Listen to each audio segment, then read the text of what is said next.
আমি নামাজের অধিক মনোযোগী হওয়ার জন্য চোখ বন্ধ করে নামাজ পড়ি, এতে আমার সত্যি মনোযোগ বৃদ্ধি পায়, এতে কি আমার নামাজ হচ্ছে?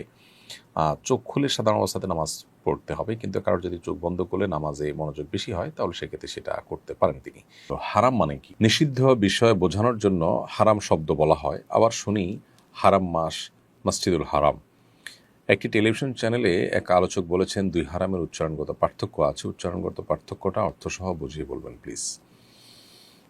দেখুন, হারাম মানে নিষিদ্ধ, আবার হারাম মানে সম্মানিত। মসজিদুল হারাম মানে হলো সম্মানিত মসজিদ। হারাম মাস, আশহুরে হরম মানে হলো সম্মানিত মাসসমূহ। তাহলে একদিকে আমরা হারাম শব্দের অর্থ দেখতে পাচ্ছি নিষিদ্ধ, আবার অপরদিকে আমরা দেখতে পাচ্ছি হারাম শব্দের অর্থ সম্মানিত।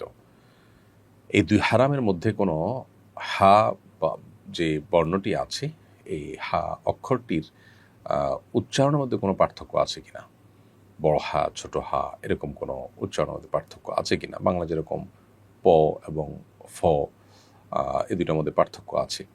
ব এবং ভর মধ্যে পার্থক্য আছে। বাবা এবং ভাবা দুই জিনিস।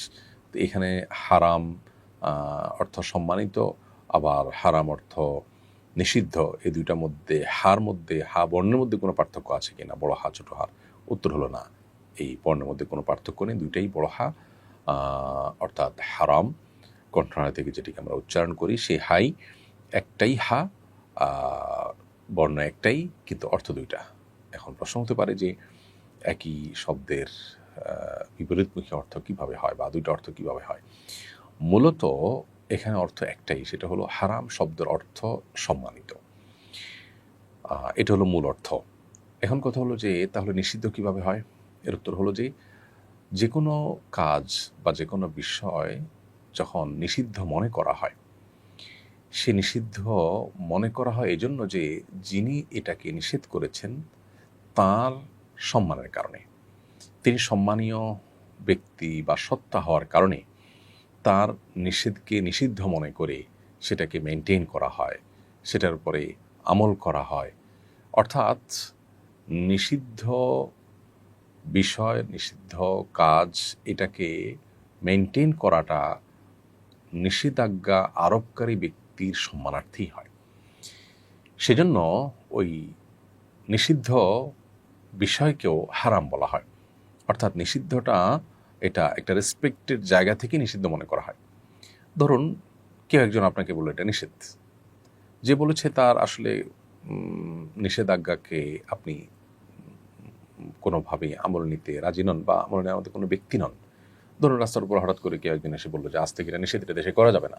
সবাই নিশ্চয় হাসাহাসি করবে, তার এই নিষেধাজ্ঞাকে কেউ মানবে না, পাত্তা দিবে না। তো এটা আসলে নিষেধাজ্ঞা না। যদি কোনো বিষয়কে নিষেধাজ্ঞা হিসাবে মানুষ মানে, পালন করে, আমলে নেয়, তখন তার মানে হলো যিনি নিষেধাজ্ঞা আরোপ করেছেন তার সম্মানার্থেই এই নিষেধাজ্ঞার সীমানাটাকে ডিঙানো হয় না, অতিক্রম করা হয় না। তো নিষিদ্ধ বস্তুকে হারাম বলা হয় মূলত ওই নিষেধাজ্ঞা আরোপকারীর প্রতি সম্মানার্থেই। অতএব হারাম শব্দের মূল অর্থ হলো সম্মান।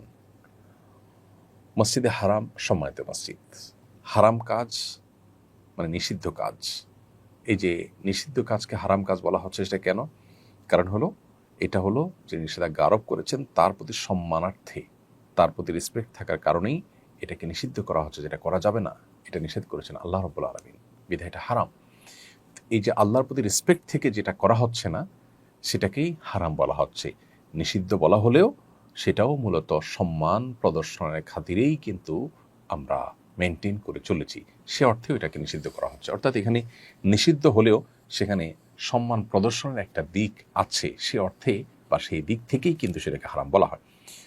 তো এজন্য একই শব্দের অর্থ কখনো নিষিদ্ধ হয়, আবার কখনো সম্মানিত হয়, কখনো মূল অর্থটাই হয়, আবার কখনো মূল অর্থের আলোকেই নিষিদ্ধ অর্থটি ব্যবহার করা হয়।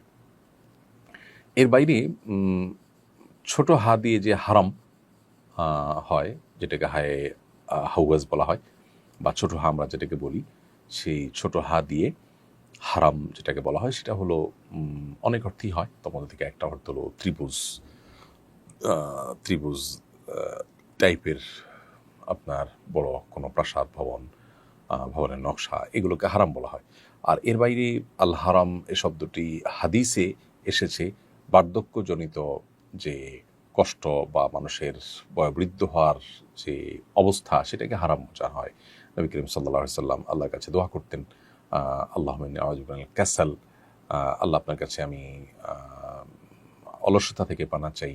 এবং ওয়াল হারাম, এই হারাম বলতে বার্ধক্যের যে কষ্ট বা বার্ধক্যের যে বয়স, যে বয়সে গেলে মানুষ চলাফেরা করতে অসুবিধা হয়, অন্যের উপর ডিপেন্ডেন্ট হয়ে যায়, এরকম অবস্থা থেকে, অর্থাৎ বার্ধক্যের সেই অবস্থা থেকে নবী সাল্লাল্লাহু আলাইহি ওয়াসাল্লাম আল্লাহর কাছে পানা চেয়েছেন। তো হারাম শব্দের অর্থ বার্ধক্যের সেই সর্বশেষ অবস্থা বা করুণ পরিণতি বা কঠিন অবস্থা, সেটাকে হারাম বলা হয়।